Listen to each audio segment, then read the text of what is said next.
Bwana Yesu asifiwe. Mpendwa mtazamaji, ninakusalimu katika jina la Bwana Yesu Kristo. Karibu sana kwenye chaneli hii. Pia vile vile usisahau kusubscribe, kulike na kucomment ili video hii iwafikie watu wengi, ama channel hii iwe recommended kwa watu wengi. Somo la leo linasema hivi, ndugu yangu: usipopatana na mwenzako ama ndugu yako, mtu yoyote wa karibu, mshirika mwenzako, mchungaji mwenzako, usipopatana naye,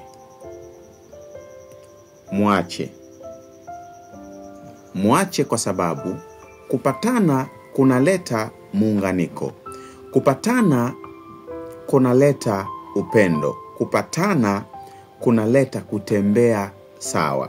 Sasa kama inafika mahali upo na mwenzio ambaye labda mnafanya biashara moja, alafu mkatofautiana, wewe ukawa tayari ili muweze kupatanishwa na huyo ndugu, ila sasa mtu ambaye unataka kupatanishwa naye, yeye hataki kabisa.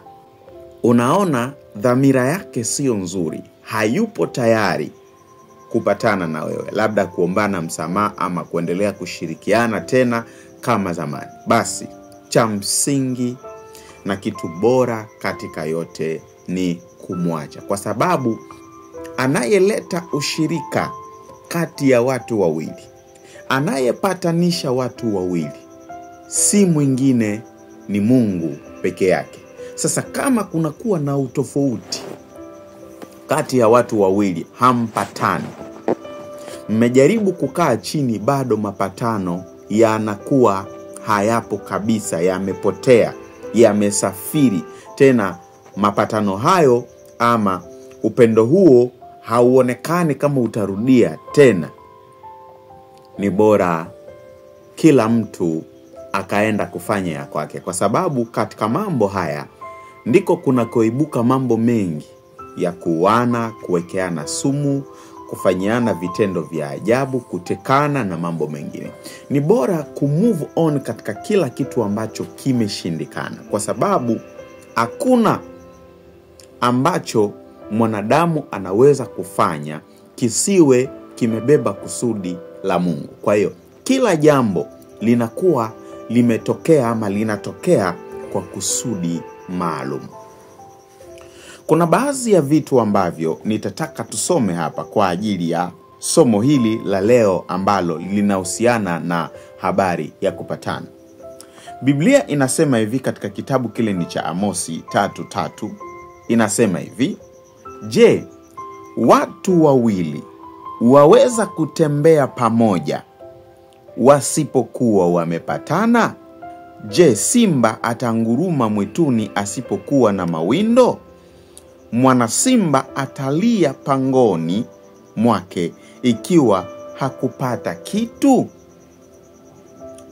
Haya ni maneno ambayo ningependa hata wewe uchukue Biblia yako, ujaribu kusoma ili uone Biblia inashuhudia nini katika swala hili zima la kupatana. Kwa hiyo hakuna watu wawili ambao wanaweza kutembea pamoja isipokuwa wamepatana.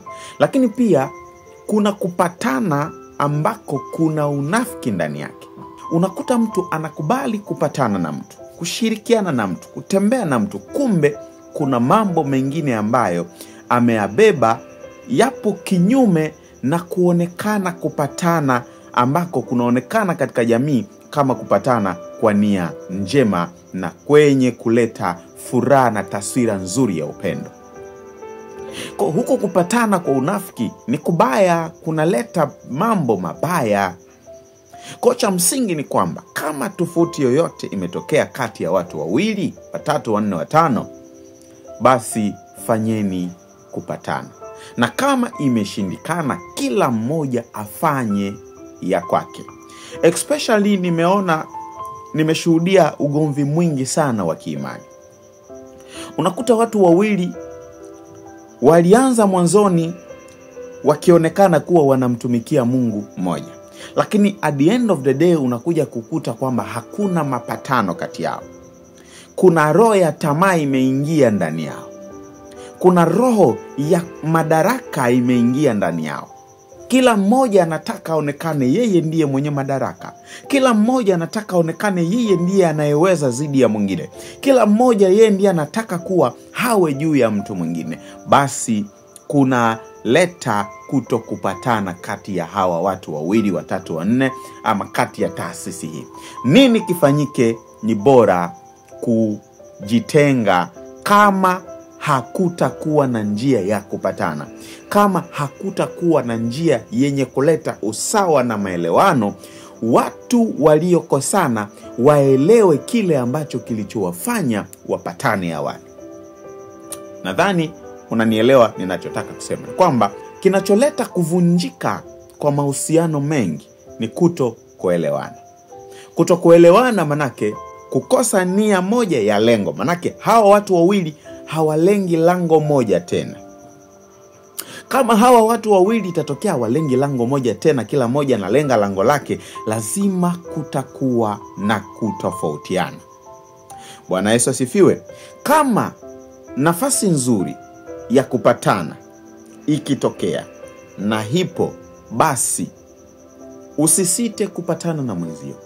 Na kama moyo wako unakushuhudia kuwa lazima tupatane, pataneni haraka iwezekanavyo. Ila kama unataka wewe kupatana na mwenzio, unaona kabisa huyu mwenzangu hana huo muda na hataki. Ukisoma katika kitabu kile ni cha Mathayo, sura yake ile ni ya 5 na mstari wake ni wa 25 hadi 26. Maandiko yanasema hivi: patana na mshtaki wako upesi, wakati uwapo pamoja naye njiani, yule mshtaki asije akakupeleka kwa kadhi, na kadhi akakupeleka kwa askari, ukatupwa gerezani. Amini na kuambia, hutoki humo kamwe hata uishe kulipa senti ya mwisho. Kuna vitu vingi ambavyo vinaweza kupelekea watu wawili wasipatane waliokuwa wakipatana awali. Inaweza kuwa ni madeni, inaweza kuwa ni kazi, inaweza kuwa ni pesa, inaweza kuwa ni vitu vingi sana. Viko vitu vingi sana. Kama nilivyokuambia kwenye video iliyopita kwamba matatizo yana njia nyingi, yana milango mingi ambayo matatizo yamepewa uwezo wa kufungua. Kutokupatana ni moja kati pia ya mlango ambao mlango huo lazima utafunguka kwa mwanadamu yote. Bwana Yesu asifiwe. Lakini ni bora sana katika kila watu wanachokifanya, especially kwa habari ya imani, wapatane. Kama wanamtumikia Mungu mmoja, wapatane, kwa sababu haitowezekana kabisa tunamtumikia Mungu mmoja alafu tusipatane. Kwa hiyo itakuwa inaleta mashaka na wasiwasi ndani ya watu hata wanaotutazama kwamba hawa watu wawili hawamtumikii Mungu mmoja, kwa sababu laiti kama wangekuwa namtumikia Mungu mmoja wangepatana.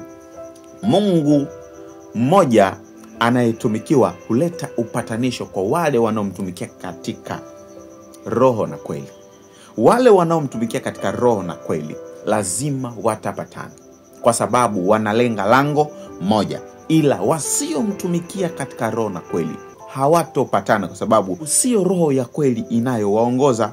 Hawa watu wawili wakikutana sehemu moja watakuwa confused. Na pia roho ya kweli ikikutana na roho inayodanganya havitopatana kamwe, sababu nuru na kiza haviwezi kushirikiana.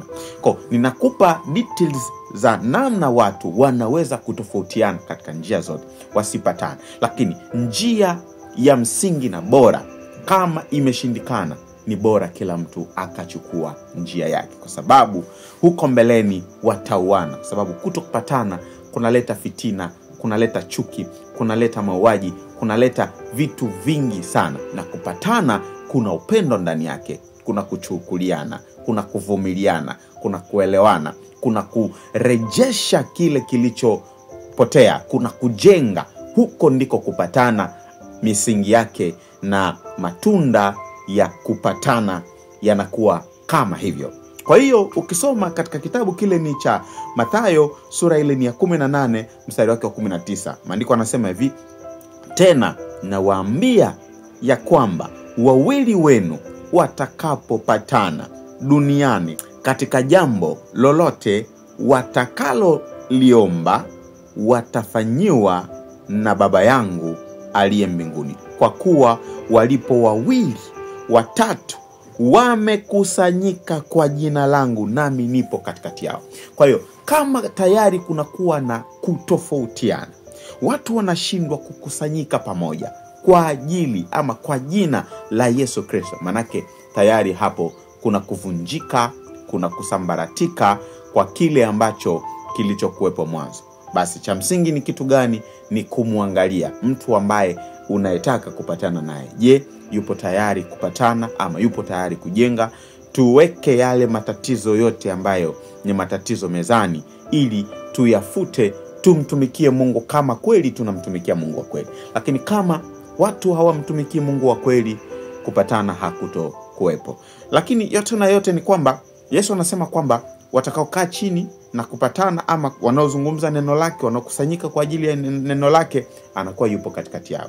Which means ni kwamba anayepatanisha wacha Mungu, anayepatanisha watu wa baba mmoja, anayepatanisha watu wenye imani moja ni yeye peke yake, kwa sababu wapatanishi sio wawili, watatu, wanne, watano, ila mpatanishi ni moja. Kama nilivyokuambia kwamba mpatanishi ni moja.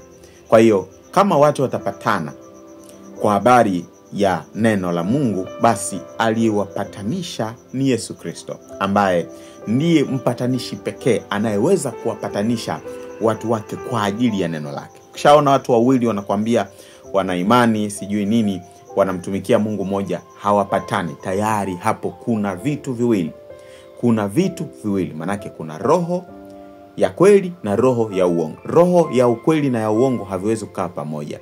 Roho ya kiza na ya nuru haviwezi kuchangamana. Kwa lazima kuwe na mpasuko, mgawanyiko, kila falme itawale kwa namna yake. Basi mpatanishi wa kweli ni Yesu Kristo katika habari za imani kwa wanawe, kwa watoto wa Mungu, kwa wateule, kwa watakatifu, kwa sisi ambao tuliookolewa, kwa sisi tulioitwa.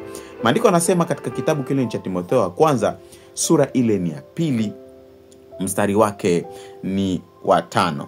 Timotheo wa kwanza sura ya 2 mstari wake ni wa 5. Maandiko yanasema kwamba kwa sababu Mungu ni mmoja na mpatanishi kati ya Mungu na wanadamu ni mmoja, mwanadamu Kristo Yesu, ambaye alijitoa mwenyewe kuwa ukombozi kwa ajili ya wote watakao shuhudiwa kwa majira yake. Kwa hiyo ni simple and clear. Nadhani umetazama na kuangalia ni namna gani ambavyo mambo yanatakiwa kwenda. Kupatana ni kitu muhimu sana. Na pia tamaa, tuache tamaa, watu waache tamaa. Unapotaka kumtumikia Mungu lazima uondokane na tamaa, kwa sababu yeye ndiye anayekupandisha, yeye ndiye aliyekutuma, anajua atakutuma wapi, utakuwa wapi. Kama utaishia kuwa mwinjilisti, hubiri injili, na kama utakuwa mchungaji, kuwa mchungaji, na kama utakuwa mchungaji, kuwa mchungaji kama amekutuma kweli. Kama wewe ni nabii, basi kuwa nabii vile alivyokutuma yeye. Na kama wewe kweli ni mwenye busara, basi busara zako zisimame na zimtangaze Kristo katika kila jambo. Na kama wewe ni mwimbaji, muimbie Mungu kwa vile alivyokutuma, sio kuanza kuleta mambo mengine, kuingiza biashara katika habari za Mungu. Kwa hiyo nachotaka ni kwamba channel hii iwafikie maelfu ya watu ambao wanahitaji ukweli, ili tujifunze kwa pamoja na wapate kutoka katika kiza walioko huko, wamjue Mungu wa kweli. Katika jina la Yesu Kristo, mimi naitwa Bernard Mwaipopo. Tutakutana tena kwa nafasi nyingine.